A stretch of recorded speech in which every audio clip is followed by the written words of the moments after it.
ఈశాన్య రాష్ట్రాల్లో వరదలు బీభత్సం సృష్టిస్తున్నాయి.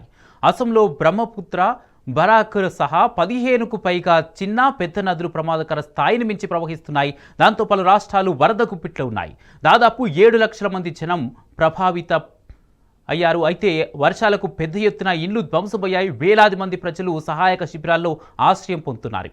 ఇప్పటి వరకు 43 మంది ప్రాణాలు కోల్పోయారు. అసోం, మేఘాలయలో భారీ విధ్వంసం నెలకొంది. 2 రాష్ట్రాల్లో వరద పరిస్థితి తీవ్రంగా ఉంది. అసోంలోని 21 జిల్లాలు వరదల్లో చిక్కుకున్నాయి. 6.32 లక్షలకు పైగా ప్రజలు ప్రభావితమయ్యారు. 11 జిల్లాల్లో ఉరుములు, మెరుపులతో కూడిన వర్షాలు కురిసే అవకాశం ఉందని వాతావరణ కేంద్రం ఎల్లో అలర్ట్ జారీ చేసింది.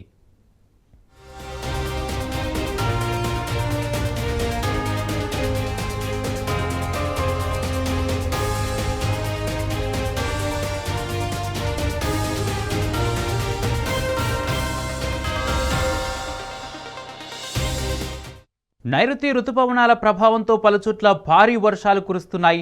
సిక్కింలో కొండ చర్యలు విరిగిపడిన కారణంగా చిక్కుకున్న 34 మందిని 2 హెలికాప్టర్లలో సమీపంలోనే ప్యాక్యోంగ్ విమానాశ్రయానికి తరలించారు. ఇప్పటి వరకు రాష్ట్రంలోని వివిధ ప్రాంతాల్లో చిక్కున్న 1700 మందిని తరలించినట్లు అధికారిక వర్గాలు తెలిపాయి.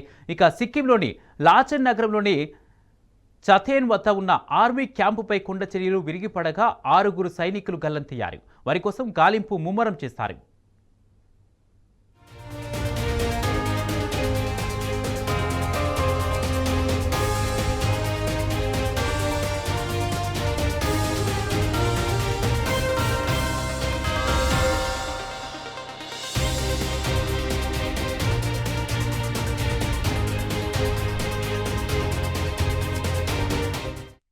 గత 10 రోజుల్లో కుండపోత వర్షాలతో 552 కొండ చర్యలు విరిగిపడ్డ ఘటనలు నమోదయ్యాయి. ఇందులో 5 ప్రాణాలు కోల్పోయారు. కొండ చర్యలు విరిగిపడడంతో 152 ఇండ్లు దెబ్బతిన్నాయి. అసోంలోని బాధిత ప్రజల కోసం 165 సహాయ శిబిరాలు, 157 సహాయ పంపిణీ కేంద్రాలు నడుస్తున్నాయి.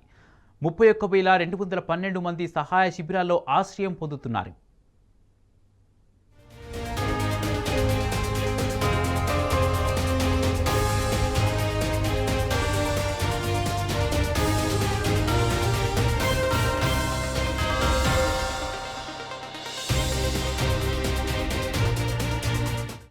మరోవైపు మణిపూర్లో వరదలు పోటెత్తుతుండగా 1.64 లక్షల మంది ప్రభావితమయ్యారు. 35,143 ఇండ్లు దెబ్బతిన్నాయి. అసోం, సిక్కిం ముఖ్యమంత్రులు మణిపూర్ గవర్నర్తో వరద పరిస్థితులపై ప్రధాని సమీక్షించారు. సాధ్యమైనంత వరకు సహాయం చేస్తామని హామీ ఇచ్చారు.